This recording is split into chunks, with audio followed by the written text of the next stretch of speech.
ça va être servi.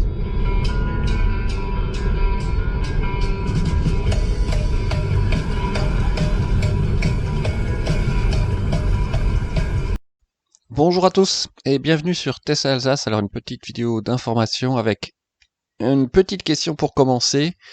J'ai eu cette petite démonstration dans ma voiture tout en roulant et j'ai fait ça de manière complètement, on va dire, aléatoire. Donc je vais revenir vers vous pour que vous me disiez comment j'ai pu déclencher cette petite animation musicale et visuelle pendant que je roulais. C'est intéressant, puis je vous donnerai la réponse si vous l'avez pas dans la prochaine vidéo. Alors on commence par une nouvelle version qui vient juste d'être déployée, moi que j'ai reçue hier, la 2020.44.15. Bon écoutez, rien d'extraordinaire, sûrement la correction de bug, mais a priori la 2020.48 qui devrait arriver d'ici quelques jours aux US, donc on va voir ce que ça donne, et surtout on attend la nouvelle version, la V11, qui devrait arriver d'ici la fin de l'année. On en reparlera aussi dans la vidéo, à la fin de la vidéo, car là, j'ai pas mal d'espoir, ça peut être vraiment sympa. Alors, on va discuter aussi en fin de vidéo de ma batterie. Vous savez que c'est mon dada, et j'ai récolté pas mal d'informations intéressantes, notamment comment calibrer sa batterie de la Model 3. Vous verrez que c'est très intéressant, notamment par rapport à la Model S ou Model X.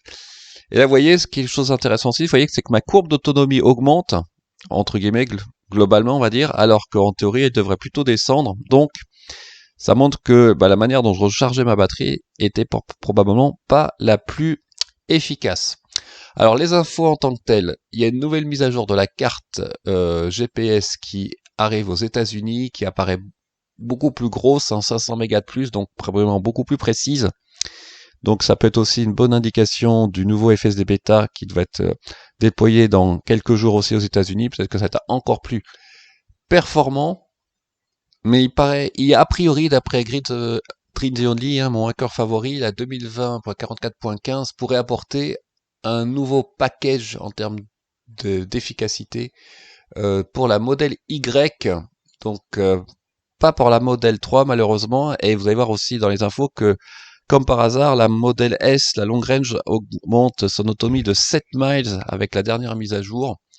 Donc, il y a encore une optimisation de l'autonomie sur au moins la Model S et la Model Y. Ça, c'est vraiment remarquable, honnêtement. Juste par une mise à jour, gagner 7 miles ou 10 km d'autonomie, moi, ça me bluffe toujours. C'est ce que vous voyez là, d'ailleurs. Un nouveau boost, entre guillemets, pour l'autonomie de la Long Range Plus, 409 miles. Donc c'est quand même pas mal du tout. Alors évidemment avec la nouvelle génération, les 48-60 je crois, package de batterie qui va venir pour la modèle S, la nouvelle modèle S en fin d'année, en tout cas aux États-Unis, là ça va être vraiment une tuerie, puisque l'autonomie sera de plus de 800 km en théorie aux US, aux normes EPA, donc ça sera vraiment impressionnant. Et en termes d'autonomie, justement, j'ai trouvé, grâce à Grid aussi, l'expérience d'un propriétaire d'une Model 3 qui avait perdu jusqu'à 15% d'autonomie, qui ressemble beaucoup à mon cas personnel. Alors pourquoi il a perdu jusqu'à 15% d'autonomie? Et ça fait suite à la remarque d'un internaute qui, sur sa voiture de 100%, 0%, n'avait que 66 kWh de capacité utile. Et bien en fait, il faisait comme moi, il faisait que des petites charges tous les jours, et toujours à une charge fixe, c'est-à-dire par exemple 80%. Ce qui fait qu'en quelques mois, il avait quand même perdu 15% d'autonomie, je crois plus de 40 miles, 60 km environ, c'est énorme. Et depuis qu'il a une nouvelle technique pour la charge, vous voyez, il a repris beaucoup d'autonomie, ce qui montre que c'est vraiment le BMS qui calculait mal la capacité nominale de la batterie, plutôt la full capacité de la batterie, pardon, plutôt qu'une dégradation accélérée des cellules. En tout cas, en ce qui me concerne, là, ce matin, j'ai vérifié, comme c'est mon dada que je suis un peu obsédé par ça, je suis remonté à 71,4 kWh, alors que j'étais à moins de 70 il y a un mois et demi, donc ça progresse lentement mais sûrement. Et donc, pour résumer, pour que les données qui remontent au BMS soient pertinentes, il faut que le voltage soit stabilisé, donc il faut que la voiture puisse se mettre en veille. Donc ne pas trop utiliser le Sentry Mode, ne pas faire, si possible, que des petits trajets où la voiture ne se met jamais en veille, et puis surtout recharger à des charges différentes, hein, ne pas recharger toujours à 80% et essayer de baisser à 30 ou 20% pour recharger à différentes valeurs pour que le BMS puisse avoir une remontée d'informations plus pertinente. Et dans son cas, ça a mis plusieurs mois avant de reprendre 20 à 30 km d'autonomie. Alors les autres infos intéressantes, c'est que certains clients, et on le voit aussi sur le site de Tesla, ont une proposition pour acheter des modèles 3 SR+, qui viennent de Chine, qui sont en stock, et avec une belle remise de prix, hein. Donc c'est pas les modèles 2021 si je ne m'abuse, mais il y a quand même la batterie LFP, donc qui permet de charger à 100%, contrairement à notre batterie actuelle lithium-ion. Donc ça peut être intéressant pour une SR+, puisque des fois, pour question d'autonomie, il faut vraiment charger à 100%. Là, il n'y a pas de problème, il n'y aura pas de problème de dégradation de batterie.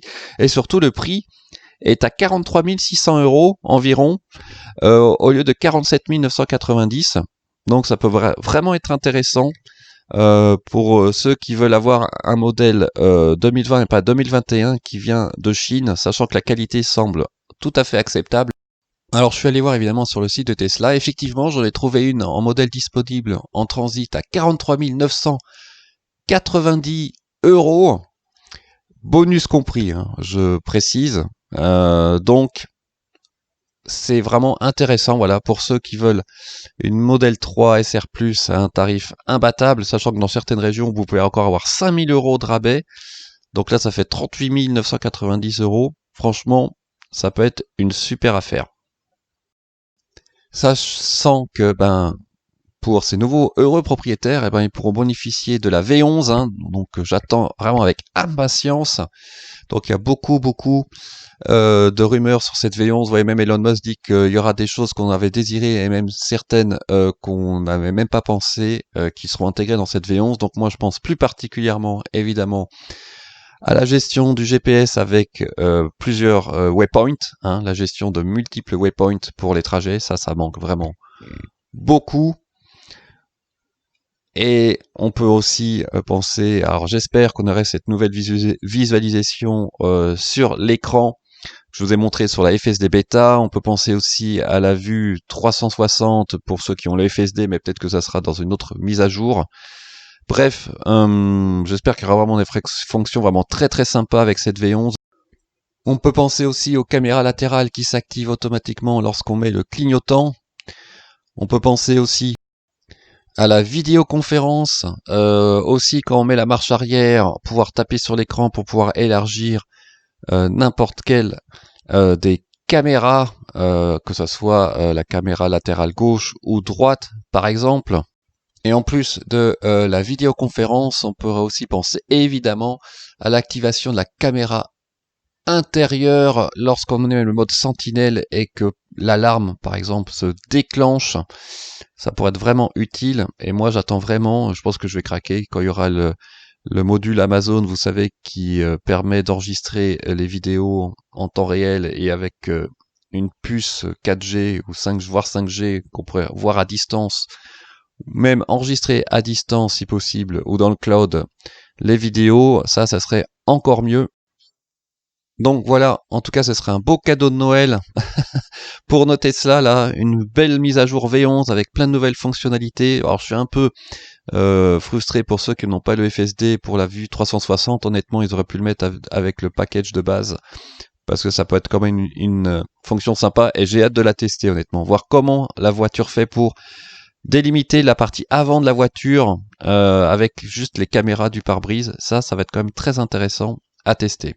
Sur ce, je vous souhaite un très bon dimanche et on se dit à très bientôt sur Tesla Alsace. Au revoir.